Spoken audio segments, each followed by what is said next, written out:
ஆக இன்று மூன்றாவது பாகமாக தேவ சித்தத்தின் தொடர்ச்சியை நாம் தொடர்ந்து தியானிப்பதற்கு முன்பாக நாம் ஒரு வேத வார்த்தையை வாசித்து ஜெபித்து நாங்கள் தியானத்துக்கு கடந்து செல்வோமாக. எபேசியர் 5ஆம் அதிகாரம் 17வது வசனத்தை வாசிக்கின்றேன். எபேசியர் 5ஆம் அதிகாரம் 17வது வசனம். ஆகையால் நீங்கள் மதி அற்றவர்களாய் இராமல் கர்த்தருடைய சித்தம் இன்னதென்று உணர்ந்து கொள்ளுங்கள்.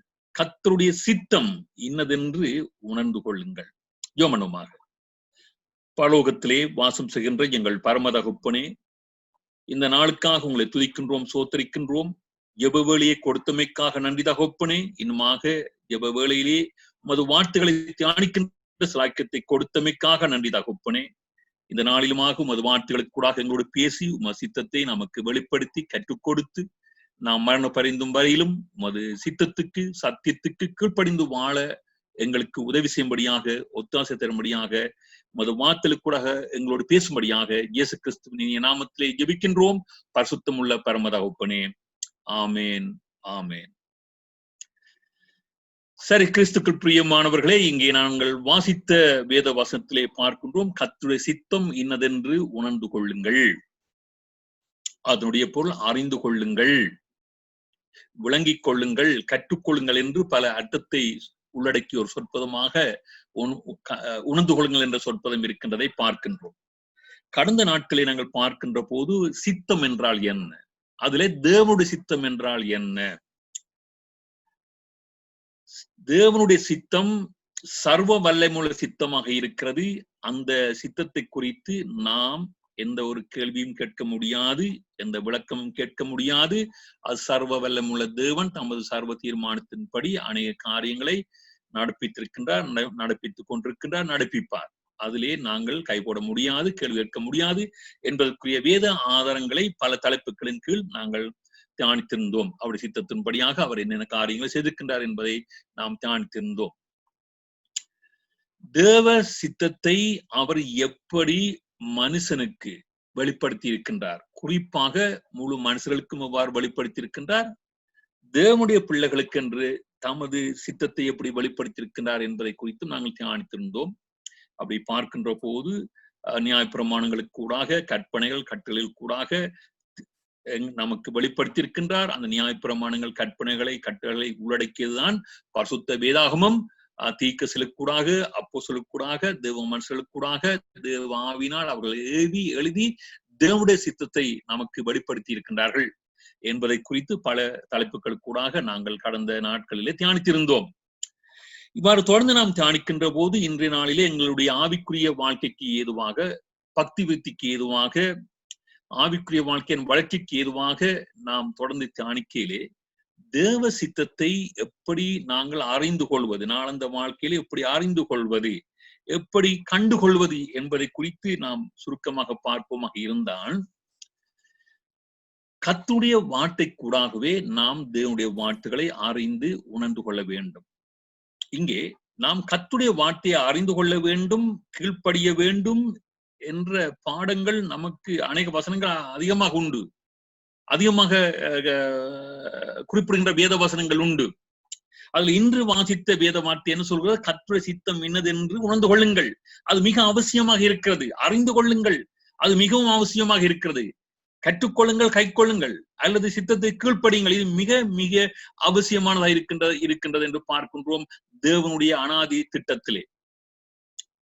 நீங்கள் ஞானமற்றவர்களைப் போல் நடவாமல் ஞானம் உள்ளவர்களைப் போல கவனமாய் நடந்து கொள்ள பார்த்து,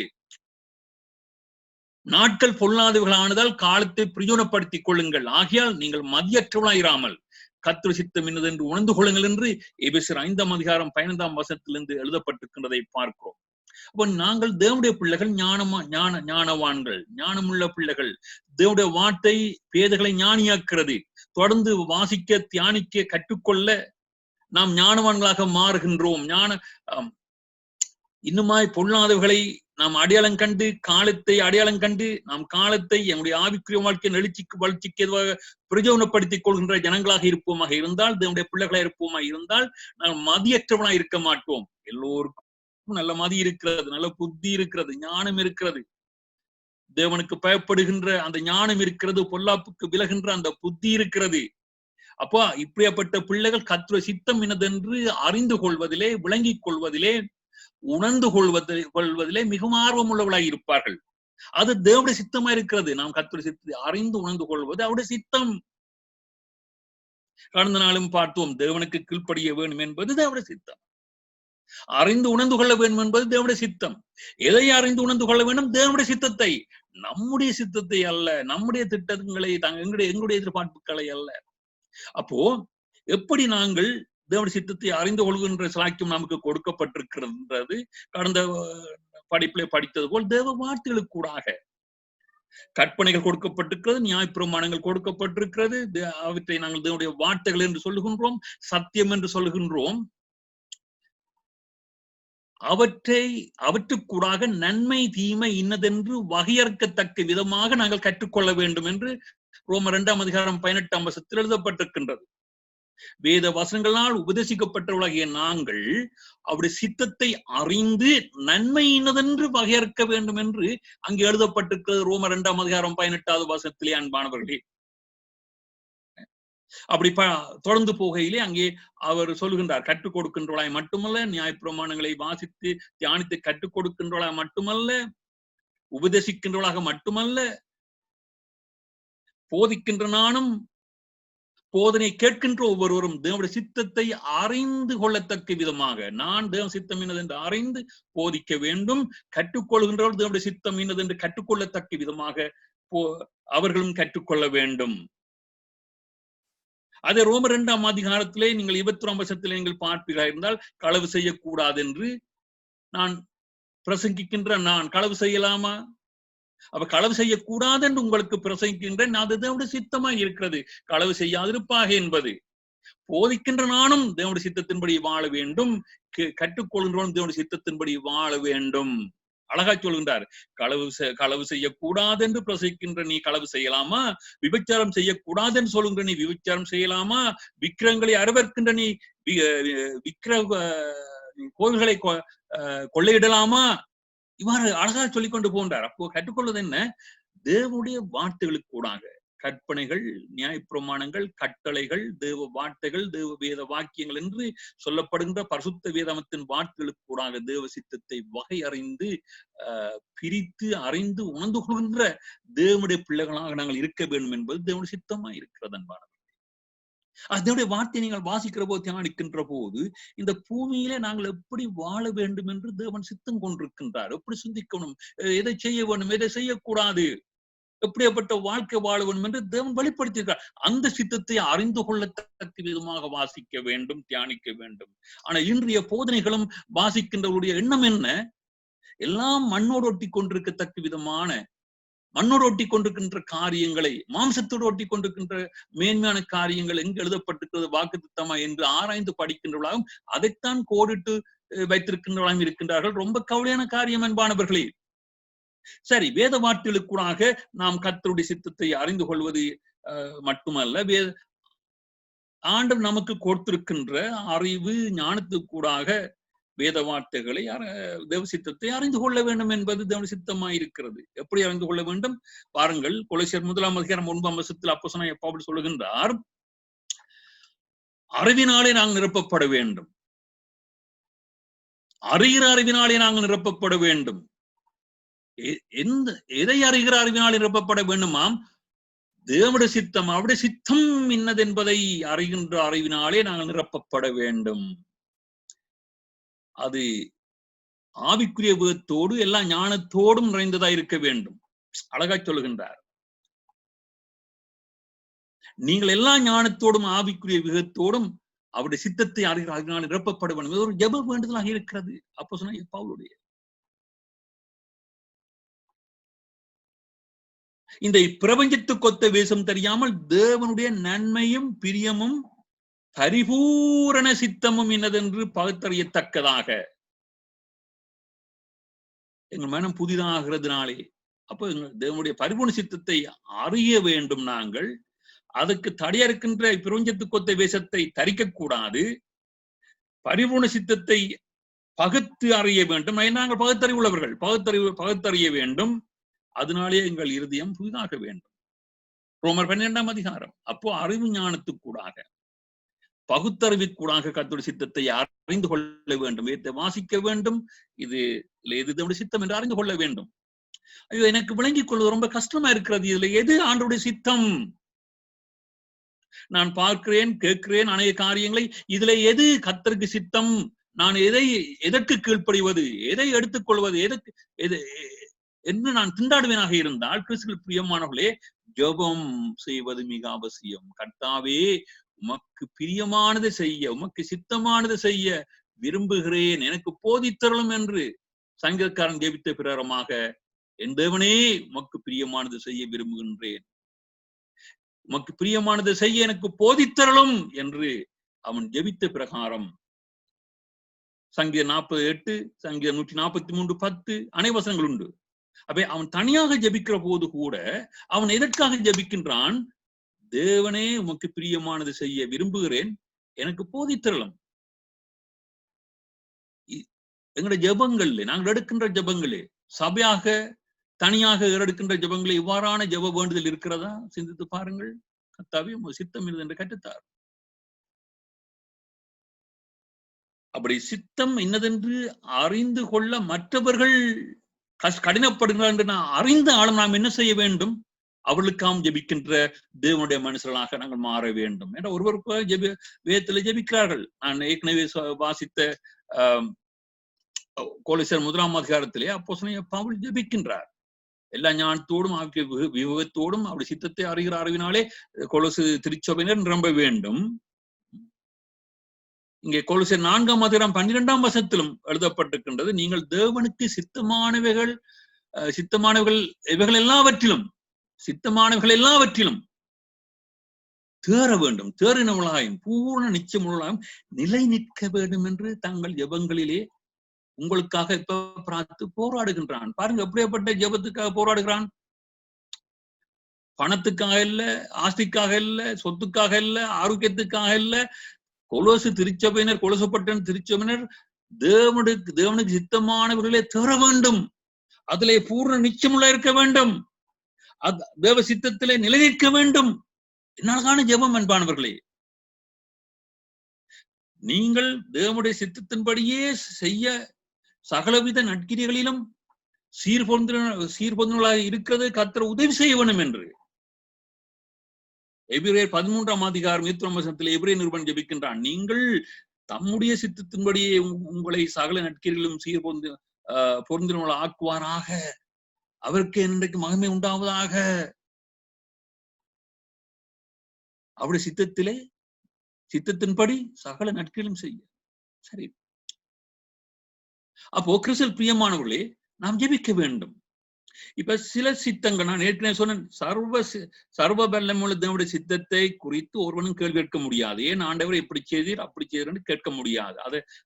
அதற்கு நான் திருப்பி போய் தெரியப்படவில்லை.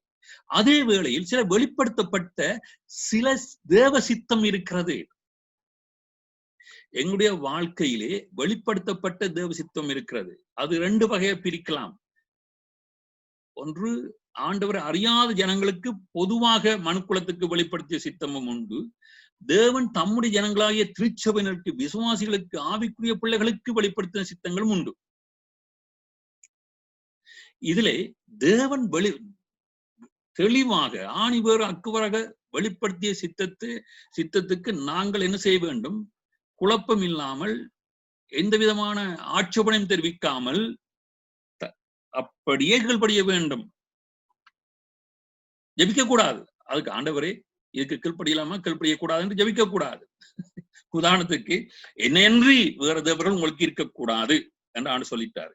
விக்கிரங்களை, அந்நிய தேவர்களை பணிந்து கொள்ளக்கூடாது, தொழுது கொள்ளக்கூடாது, களவு செய்யக்கூடாது, கொலை செய்யக்கூடாது, போய் சொல்லக்கூடாது, இக்கியாது இருக்க வேண்டும் என்றெல்லாம் எழுதி கொடுத்திருக்கு இல்லையா? அப்ப இந்த இடத்துல நான் ஜெபிக்க கூடாது. ஆண்டவரே, நான் களவு செய்யலாமா, களவு செய்யக்கூடாதா, இன்றைக்கு செய்யலாமா, நாளைக்கு செய்யலாமா, போய் சொல்லலாமா, போய் சொல்லக்கூடாதா? நோ, இதற்கு ஜெபிக்கவே கூடாது. இது தெளிவாக தேவன் கட்டளையாக, கற்பனையாக, பிரமாணமாக நமக்கு கற்பித்து விட்டார். இதன்படி வாழுவதற்கு எங்களை ஒப்புக் கொடுப்பது தேவனுடைய சித்தமாய் இருக்கிறது. அன்புள்ளவர்களாய் இருங்கள், ஒருவர்கள் அன்பாயிருங்கள், புருஷனே மனைவியே அன்பு செய். அப்ப ஜெபிக்க கூடாது, ஆண்டவரே இன்று நான் என்னுடைய மனைவியை அன்பு செய்யலாமா செய்யக்கூடாதா, இல்லாட்டி இனிமேல் செய்யலாமா செய்யக்கூடாதா, இப்படி எல்லாம் ஜெபம் இருக்க கூடாது இல்லையா அன்பானவர்களே?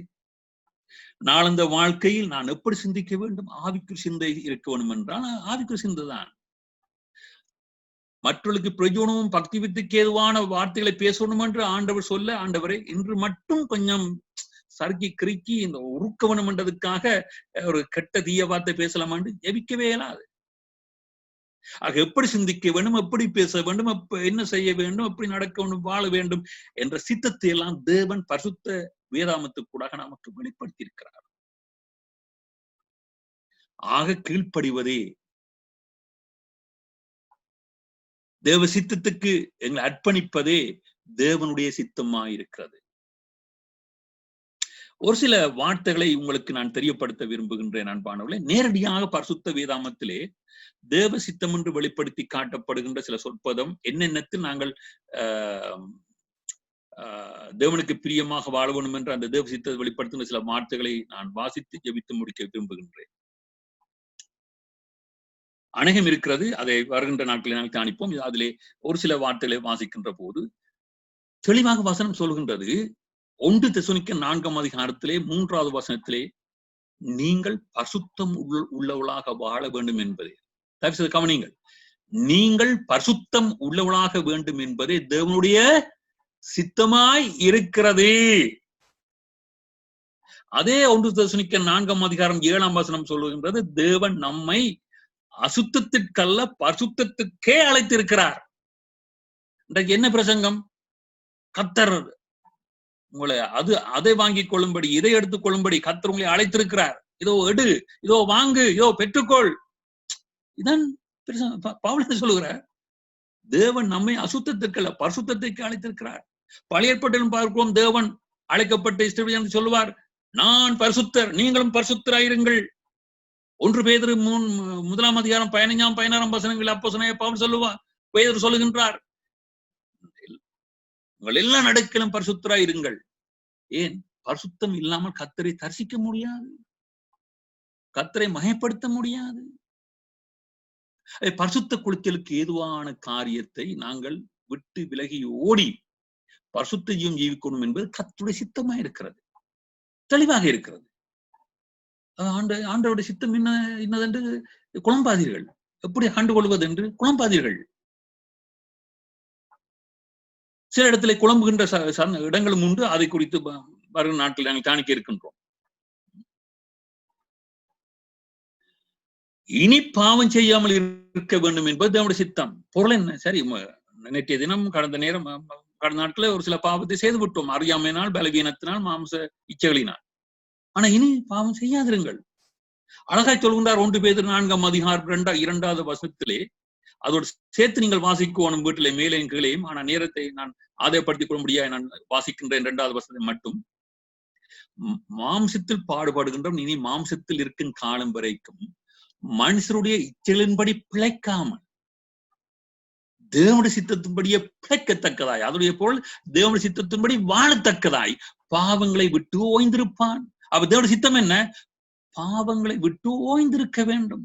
சென்ற பல நாட்காலங்களே நாங்கள் எங்களுடைய மாம்சத்தின்படி வாழ்ந்தோம், பிரஜாத்தினுடைய இஷ்டத்தின்படி நடந்து கொண்டோம், எங்களுடைய காம விகாரம் துரிச்சைகளின்படி நாங்கள் காரியங்களை நடப்பித்தோம், மதுபானம் பண்ணினோம், களியாட்டு செய்தோம், வரி கொண்டோம், அருவருப்பான விக்கிரங்களை செய்தோம்.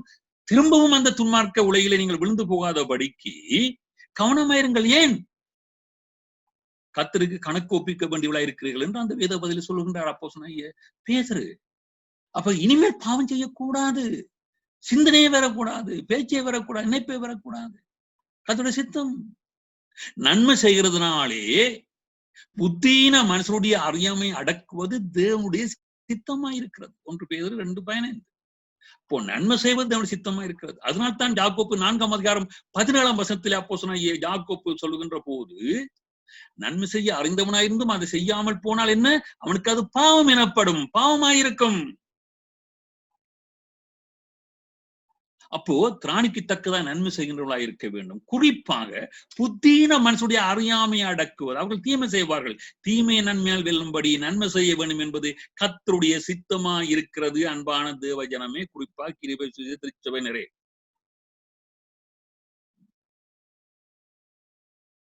சில சந்தர்ப்பங்களில் இது ஒரு கடினமான காரியமே இருக்கலாம். நன்மை செய்வது பாடம் வைக்க வேண்டி வரும். அதனால் பேதுரு சொல்லுகின்றார் 1 பேதுரு 3:17 தீமை செய்து பாடு அனுபவிப்பதும் தேவனுக்கு சித்தமான நன்மை செய்து பாடு அனுபவிப்பதே மேன்மையா இருக்கும், மேன்மையா இருக்கும். அப்ப தேவனுடைய சித்தங்களில் இன்னொன்று என்ன? தீமை அனுபவிப்பதும் பாடு அனுபவிப்பதும் தேவனுடைய சித்தம் நியமிக்கப்பட்டிருக்கிறது. உங்களுக்கு உபத்திரங்கள் உண்டு, திறன் கொள்ளுங்கள் ஆண்டு சொல்லி இருக்கின்றார். தேவ பக்தியா நடக்க மனதுள்ளவர்கள் துன்பப்படுவார்கள். சோஸ்திரம் செய்வது தேவனுடைய சித்தம். எல்லாவற்றையும் தேவனுக்கு சோஸ்திரம் செய்யுங்கள். தேவனுடைய சித்தமா இருக்கிறது. 1:5-18. ஆகவே கர்த்தர் கொடுத்தாலும் கர்த்தர் எடுத்தாலும் சோஸ்திரம் செய்ய அர்ப்பணிங்க. அது கர்த்தருடைய சித்தம். அப்ப கர்த்தருடைய சித்தம் என்னதென்று சில இடங்கள்ல எங்களுக்கு நேரடியான சொற்பதங்களுக்கு கூடாக இது தேவனுடைய சித்தம், இது தேவனுடைய சித்தம் என்று அவை இவற்றையெல்லாம் நாங்கள் வாசிக்க மாட்டோம், தியானிக்க மாட்டோம், உள்வாங்கிக் கொள்ள மாட்டோம், கீழ்ப்படி அர்ப்பணிக்க மாட்டோம்.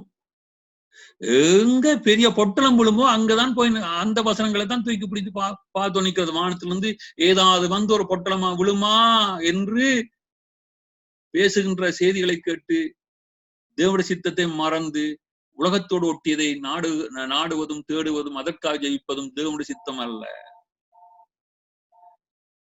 யோமனும் அன்பானவர்களே, பரலோகத்திலே வாசம் செய்கின்ற எங்கள் பரம தகப்பனே, இந்த நாளுக்காய் உங்களை துதிக்கின்றோம், சோத்தரிக்கின்றோம்.